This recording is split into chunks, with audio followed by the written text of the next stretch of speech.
YTN 라디오 이동의 뉴스 정연성부 4부 시작하겠습니다.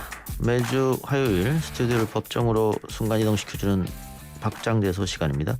박지훈, 장유민 변호사 두 분 나왔습니다. 어서 오십시오. 네, 안녕하세요. 우리 YTN 라디오 이동의 뉴스 정연성부 요즘 핫한 것 같습니다. 지금 보이는 라디오에 매크로 공격이 들어와가지고 댓글창에 계속 지금 삭제를 해도 안 되고 해서 저속 모드로 걸어놨습니다. 뭐 이렇게 핫한 프로그램만 들어오는 거 아닙니까, 이런 것들? 근데 뭐 별 임팩트는 없어 보이잖아요. 보고 있거든요. 이런 거 하니 그냥 쉬는 게 안 나아요. 그냥 이렇게 계속 댓글을 달아가지고 다른 분들이 떠나게 만드는 거죠.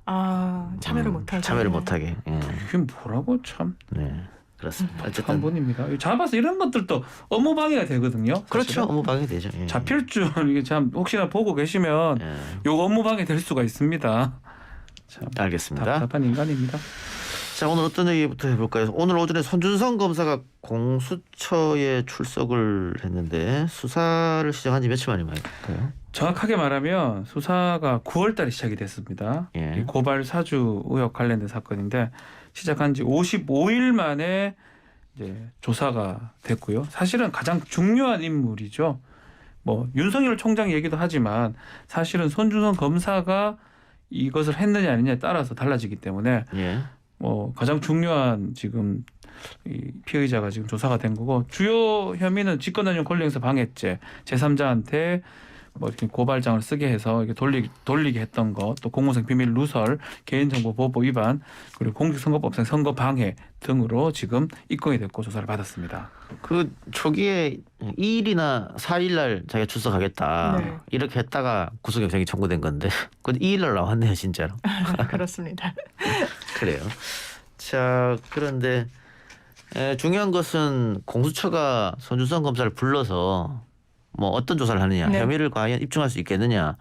근데 구속영장까지 친 거 보면은 상당수 증거는 확보했지 않느냐, 이런 얘기도 있더라고요. 그랬죠. 사실 근데 지금까지 공수처 수사 경과를 보면 좀 체면을 구긴 면이 분명히 좀 있기는 하고, 왜냐하면 체포영장도 발부가 되지 않았었는데 바로 영장을 청구를 해서 그것도 이제 기각이 됐으니까 이거 과연 수사 실체에 접근하고 있냐라는 의문이 좀 표해진 부분은 있는데 지금까지 절차는 사실 그렇습니다. 그러니까 뭐 소환하기로 한 날짜에 아무래도 안 나올 것 같다라고 했는데 영장을 치니까 법원이 손을 못 들어줬던 측면이 있고 그 단계 이후에도 뭐 인신을 확보하겠다고 구속영장을 청구하니까 나온다고 하니까 한번 지켜보자 이런 측면이었지, 이 범행 그 자체의 어떤 소명이나 그런 부분이 덜 됐다는 취지는 좀 아니었어서 일단 수사 경과를 지켜봐야 되는데, 아무래도 그 영장을 치고 했던 부분이 지렛대 역할을 해서인지 뭐 본인이 나오겠다고 한 날 나오기는 했고요.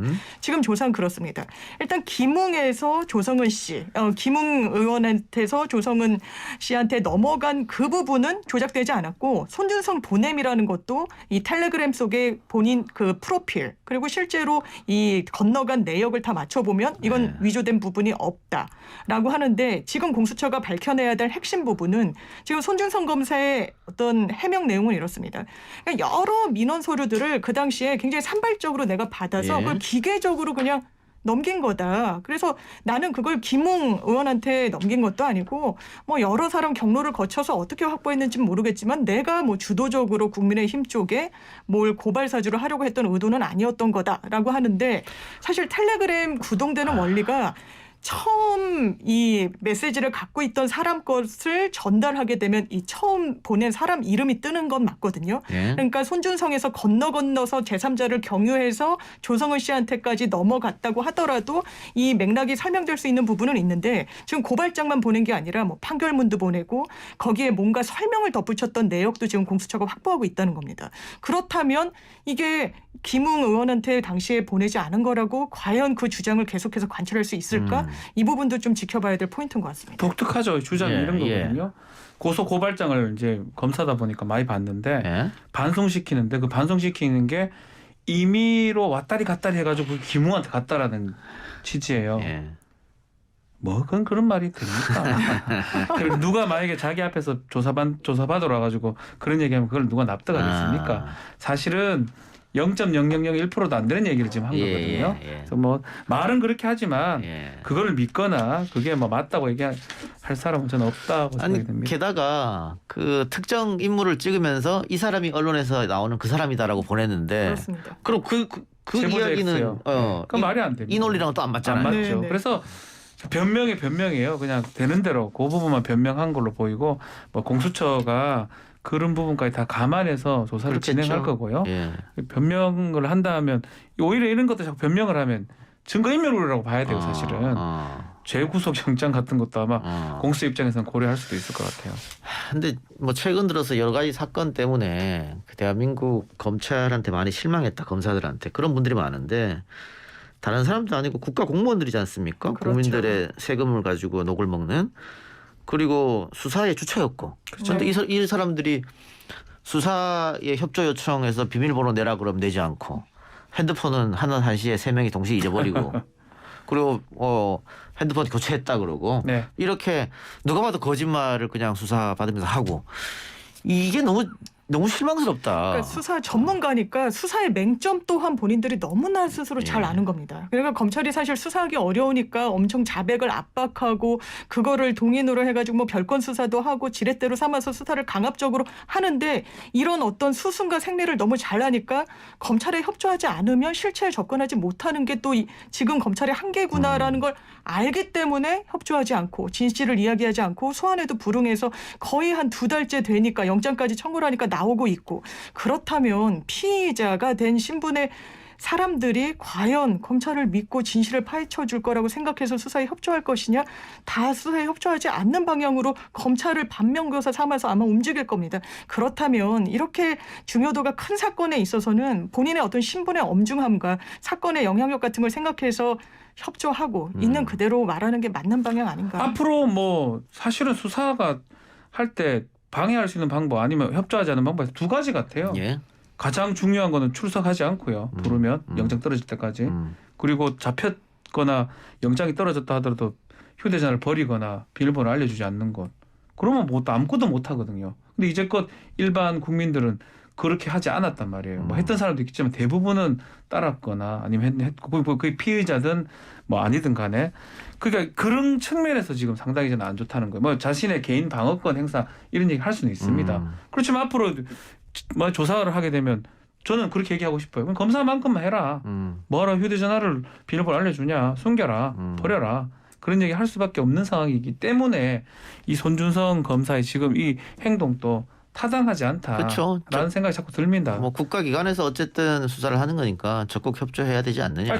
비밀번호 자기 개인적 사생활이 뭐가 있기 때문에 비밀번호 못 열어준다고 지금 얘기를 하고 있는데 그 사실 그거 하기 나름이거든요. 그 부분 빼고 하면 되잖아요. 그리고 그거 막 입건한다면 별거이 되는 거고 거기 밖에 공표가 되면 뭐 명예훼손죄도 그러고 자기가 알잖아요 법을. 그렇게 하면 되는데 그런 어떤 납득할 수 없는 어떤 이유로 휴대전화 비밀번호 알려주지 않는다. 이게 사실 말이 안 되는 거죠. 알겠습니다. 그 박지민 변호사가 업무 방해로 이거 처벌될 수 있다고 하니까 겁이 나나 봐요. 제가 말하니까. 매크로 도망갔습니다. 매크로 해보세요. 해보면 이제 이런 거 다 기록이 남아요. 자신의 증거들이 100% 남는 거기 때문에 하셔도 되긴 되는데 진짜 업무 방해죄로 처벌받으시고 5년 이하의 징역입니다. 예. 네. 자, 그래서 다른 채팅 참가자분들이 저속 모드 불편하다고 풀어달라고 하니까 풀어주시기 바랍니다. 하라 그래 하고 이거 다 모아가지고 캡처해가지고 고발 고소 매크로 사건 우리 다 봤잖아요. 김경수 기억나시죠? 네. 알겠습니다. 자, 그런데 공수처가 조성은 씨가 폭파했다는 텔레그램 대화방을 복원했고 최초 전송자는 손준성이다 특정했다고요? 그렇습니다. 이게 왜 중요하냐면 지금 손준성에서 김웅에서 조성훈으로 가는 그 사이에 있어서 손준성이 직접 김웅에게 보낸 건 아니다라고 이야기를 하고 있는데 일단 대화방 자체는 다시 복원이 됐으니까 이 말이 맞는지 그리고 지금 공수처에서 지금 영장 청구를 했을 때 그 사실관계를 정리한 걸 보면 고발장을 누가 썼는지는 특정을 하지 못했어요. 그리고 그렇다면 손준성 검사가 누구한테 보냈는지도 특정하지 못했는데 거기에 편철됐던 그 판결문을 검색했던 부하 검사 2명은 정확하게 특정이 됩니다. 왜냐하면 그건 접속 기록이 남기 때문에. 그렇다면 여러 민원 서류 중에 하나였고 검찰과 무관한 제3자들로부터 받은 거를 임의로 그냥 전송했을 뿐이다. 그렇다면 판결문을 그 당시에 대검에 바로 희하에 두고 있던 검사들이 왜 접속했는지 설명이 되지 않는 부분이 있습니다. 그러니까 이 텔레그램 대화방 복원된 부분 플러스 그렇기 때문에 여러 정황상 이건 손준성 검사가 처음 보낸 건 맞는데 그렇다면 김웅 의원으로 가는 그 연결고리가 과연 굉장히 멀 것인가? 예. 저는 그렇지 않을 거라고 봅니다. 알겠습니다. 자, 방금 이야기했던 대로 이제 김웅 의원도 조사를 받아야 하지 않습니까? 네. 내일 부른다고요? 내일 본인이 출석한다고 지금. 근데 김웅 의원도 기억이 안 난다고 했다가 또 뭐 혹시 그 텔레그램 메시지가 조작될 수도 있지 않느냐 뭐 이런 말도 했다가 네. 그런데 복구된 녹취록을 보면은 기억이 안 난다는 게 진실일까 이런 생각도 들고요. 그러니까 사실은 뭐 자꾸 변명을 뭐 이런 들어주는 건 맞긴 하지만 이런 경우는 조사만 하고 그냥 기소를 하는 게 일반적입니다. 예. 일반 국민이 만약에 이렇게 말도 안 되는 얘기로 변명을 하고 있다 그러면 수사기관 입장에서 어떻게 하냐면 그래 니는 계속 헛소리해라. 법원에 가서 개심죄를 적용시킬 수 있는 거거든요. 굳이 계속 이렇게 한다 그러면 납득할 수 없는 얘기 계속 한다 그러면 공수처에서는 뭐 기소를 하거나 아니면 다른 조치를 취하는 게 오히려 맞지 않나 그렇게 보입니다. 예. 자 그러면은 손준성 검사가 한 번 더 부르겠죠? 아마 더 부를 것 같고 저는 아마 입증이 조금 부족하다고 공수처가 생각하더라도 이거 법원으로 넘기기는 할 겁니다. 그렇죠. 이게 좀 법원에 기소를 해서 어떻게 대응하고 무슨 해명을 내놓는지는 당연히 지켜볼 거라고 보고 다만 그 윗선으로까지 수사가 어느 정도 확대될 것인지도 지켜볼 포인트인 것 같습니다. 예. 알겠습니다. 자 그러면은 김웅 의원도 뭐 또 아마 그렇죠. 한 번 더 부를 테고 손준성 검사는 기소가 확실시 되는 것 같고요. 네. 김웅 의원도 기소할 수 있을까요? 저는 계속 엉뚱하게 자꾸 답변을 하면 그냥 공범이라고 볼 수도 있는 거거든요. 그 연결고리가 뭐 자백을 했을 때는 확실하지만 자백하지 않는다면 점선이라고 보는 게 맞긴 하지만 공수처 입장에서는 항변을 하고 법원 가서도 그런 얘기를 해봐라 라고 하면서 기소라든지 조치를 취할 것도 저는 가능성이 있다고 봅니다. 예.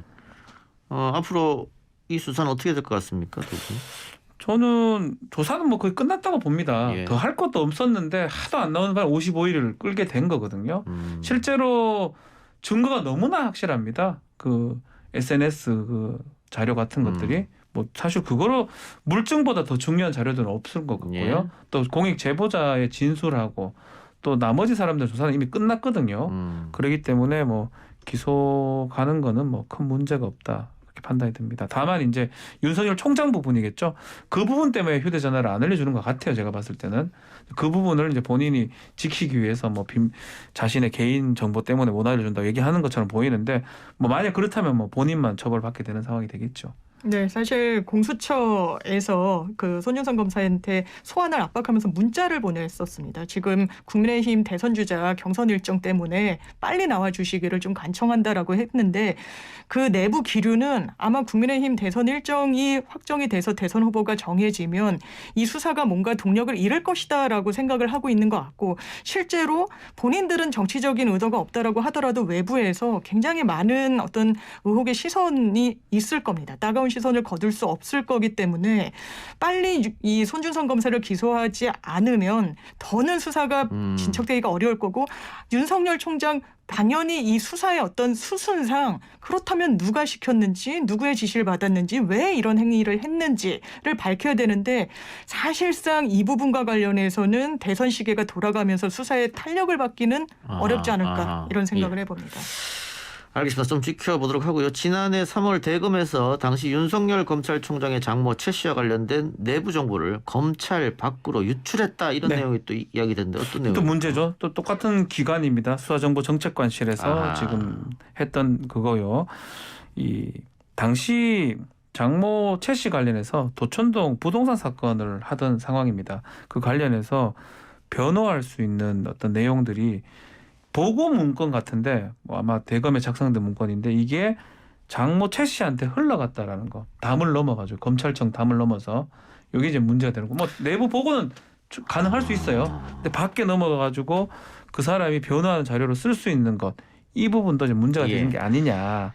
자 일단은 되고 있습니다.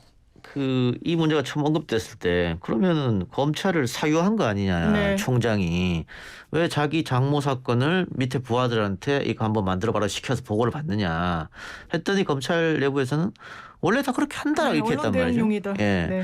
근데 지금 박주민 변호사 말처럼 그 언론 대응용 원래 그렇게 하는 보고 문서를 장모 측으로 넘겼다고 하면 이렇게 대응하면 된다. 이렇게 코치가 되는 거잖아요. 굉장히 부적절한 거죠. 왜냐하면 사실 이게 수사 중인 사건이었고 도촌동 부동산 사건 수사 중이었고 지금 말씀하신 것처럼 우리 검찰총장의 가족의 문제다. 이게 사실 언론 어떤 대응에 위해서라도 그 추이를 좀 지켜볼 필요가 있고 내부적으로 어떻게 대응하면 좋을지 법률 검토를 할 수는 있다.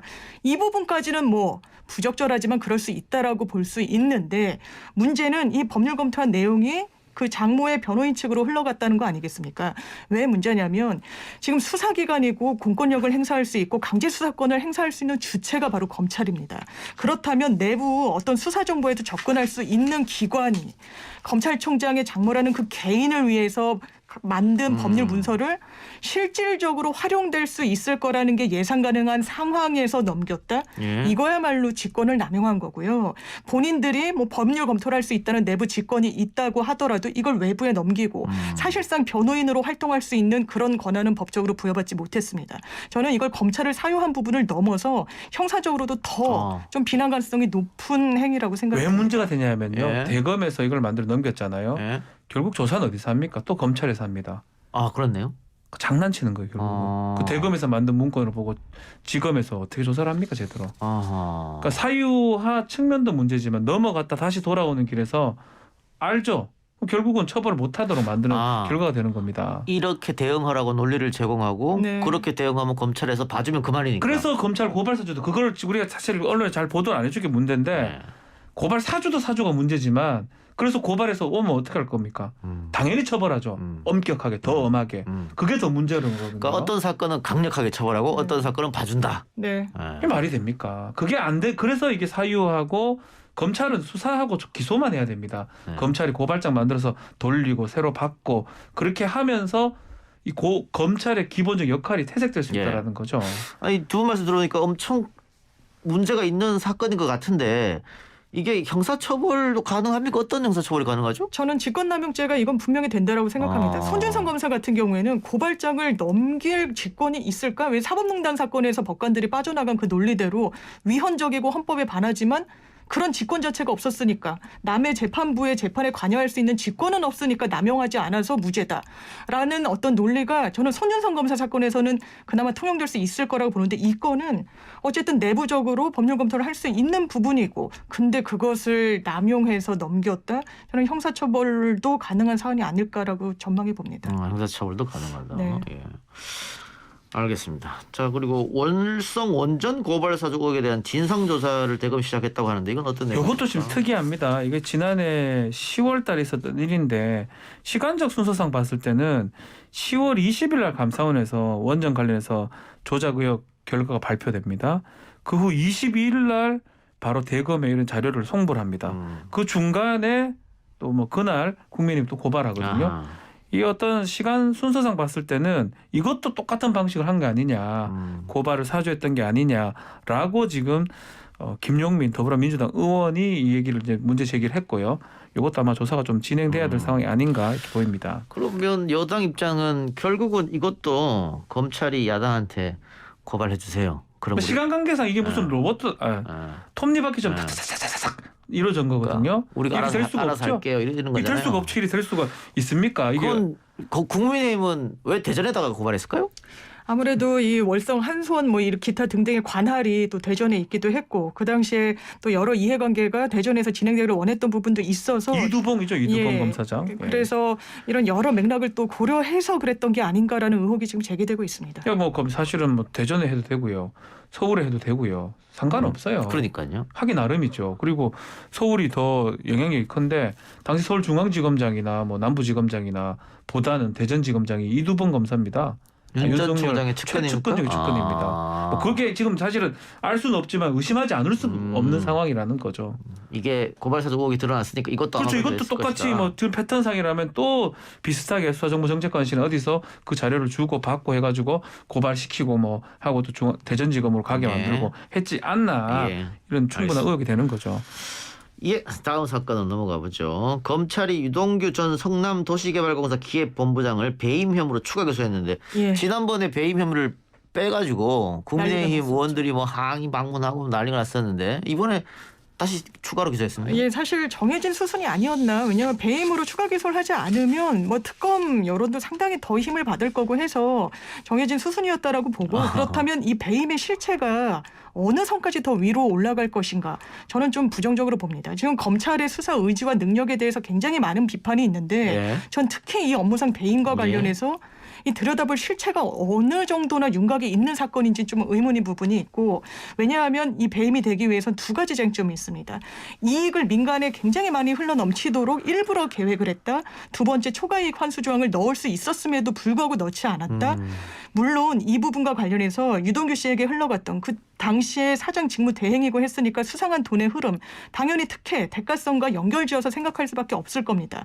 그런데 지금 정치권에서 이야기하는 것처럼 그 당시에 성남시장으로 한테까지 갔다고 볼 수 있는 그런 실체적인 사실관계들이 있는지는 좀 의문이고 다만 유동규 씨는 이 돈을 받은 흔적들이 있기 때문에 이 부분은 당연히 이 대장동 사업과 관련한 대가성이 있다라고 봐서 업무상 배임으로 추가 기소를 한 걸로 보입니다. 이것도 사실 똑같습니다. 정영학은 빠졌거든요. 정영학 얘기대로 지금 다 가는 것 같아요. 배임죄라는 게 쉽게 성립할 수 없는 범죄이기도 하고 더더군다나 정영학의 말할 대로 그냥 배임 혐의를 했던 거고 과연 이게 또 영장이 될지 또 기소했던 게 유죄가 될 수 있을지 좀 봐야 될 것 같습니다. 그러니까 이 사건 초기에 그 법률가들이 대체적으로 배임 혐의는 법리 적용이 좀 어려울 것이다라고 얘기했는데 이게 굳이 배임된다면요 대부분 관급공사 다 배임돼요. 그래서 검찰도 그 수순으로 가서 배임을 뺐는데 여론이 너무 안 좋고 야당에서 일부러 봐주는 거 아니냐 뭐 이런 얘기 나오니까 장그러사 말처럼 이렇게 갔다가 특검 얘기가 더 심해질 것 같으니까 그래서 넣은 것 같아요. 지금 고육지책으로 넣은 것 같은데. 그러니까 이래 따지면 지금 얘기를 하지만 관에서 하는 모든 게 100% 이익 나게 할 수는 없는 거거든요. 그러니까 손해 볼 수밖에 없는 그 상황. 계약 자체 그런 거예요. 누가 이익 누가 손해 보니까요. 뇌물죄로 지금 기소가 됐으니까 뇌물도 상당히 큰 죄잖아요. 그렇죠. 근데 왜 그러면 야당에서 굳이 배임을 이야기하냐면 유동규가 배임이 인정이 돼야 이재명까지 올라가니까. 최소한 유동규는 배임이 돼야 됩니다. 그래서 배임을 고집한 거고 검찰이 배임을 뺐다가 지금 추가로 넣은 거고. 근데 또 이상하다는 거. 오늘 검찰에서 하는 얘기는 이게 정책적인 문제인데 이재명에게 배임은 어렵다 또 이렇게 말했단 말이에요. 이게 중앙일보 오늘 주간 단독이었는데 이게 정책적인 경영적인 판단의 근거에서 했다면 이걸 형사적으로 의율하기는 상당히 어렵다. 그러니까 법리 판단을 제대로 적용했을 때 이게 업무상 배임으로는 공소유지가 어렵다는 게 이제 검찰 내부의 또 발언이기도 했던 겁니다. 예. 아니, 비법률 전문가인 저도 계속해서 배임은 좀 어렵지 않겠냐고. 안 돼요. 배임은 유죄가 되게 확률이 낮아요. 그리고 이걸 뭐 제가 변호하고 싶어요. 너무 쉽기 때문에 변호사 입장에서 이런 거는 거저먹는 사건이거든요. 그래요. 자 그리고 이건 검찰과 또 법원이 그 곽상도 의원 아들 50억 원을 묶어놨잖아요. 쓰지 마라 이거 범죄에 관련된 돈일 가능성이 있다 이거지 않습니까? 추징 보전된 거죠. 근데 곽상도 의원이 이거 또 풀어달라 그랬어요? 항고했어요. 그러니까 이거 풀어달라. 나는 이게 뇌물로 받은 돈도 아니고 이거 적법하게 받은 돈이니까 이게 추징보전 조치에 법원의 판단이 잘못됐다라는 주장을 하고 싶은 것 같은데 지금 곽상도 의원이 단순히 50억 원을 아들을 통해서 받은 게 아니라 지금 하나은행 컨소시엄이 구성됐을 때 하나은행이 삼업은행 측으로부터 계속 러브콜을 받았다는 겁니다. 그런데 화천대유와 같이 컨소시엄을 구성하도록 모종의 역할을 한 게 아닌가라는 지금 의혹 제기가 계속해서 나오고 있고요. 또 하나는 하나은행이 굉장히 이례적으로 수수료랑 이자 명목의 비용만 가져갑니다. 나머지를 다 화천대유 쪽에 사실상 거저 주는 구조로 했는데 거기에서 뭔가 역할을 하지 않았겠느냐. 왜냐하면 그 직전에 또 박근혜 정부의 초대 민정수석이었고 그러니까 여러 의혹에 지금 당사자 지위에 있는 건 분명해 보입니다. 그러니까 하나은행이 화천대유에게 특혜줬다 이거지 않습니까? 네, 이게 중요하죠. 거기에 곽상도가 관여하지 않았겠느냐. 왜냐하면 굉장히 이례적이기 때문에 뭔가 굉장히 큰 어떤 권력의 일각의 개입이 있을 거다, 입김이 있었을 처음부터 이걸 거다라는 게 들여다봐라 보라고 전문가들의 다 얘기했잖아요. 근데 아직 못 봐가지고 이제 와가지고 하면 늦죠 좀. 그러면은 어쨌든 그러면 하나은행 건에 대해서는 검찰도 이제는 들여다보겠네요. 예, 일단 시민단체가 고발도 했고요. 하나은행 너네 배임한 거다. 은행 자체에 대해서 왜 더 가져갈 수 있는 돈을 가져가지 않았냐. 이게 어떤 경위로 그렇게 설계가 된 것이냐부터 고발장 내용에 녹여냈기 때문에 이 부분과 관련해서도 수사가 진행되면 더 윤곽이 드러날 걸로 보입니다. 오히려 하나은행 측이 배임죄가 될 가능성이 높죠. 이 하나은행의 김정태 회장이 굉장히 3년임인가 아마 했을 텐데 그렇죠. 굉장히 오랫동안 박근혜 때부터요. 네. 그래서 아마 그런 일이 있지 않았을까. 지금 뭐 아직 의혹 사항이니까. 좀 그건 확인해야 됩니다. 예. 자, 그런데 곽상도 의원에 대한 50억 뇌물 공여 혐의가 그 김만배 2차 영장 범죄 사실에서 제외됐다고 하는데 이건 또 왜 그렇습니까?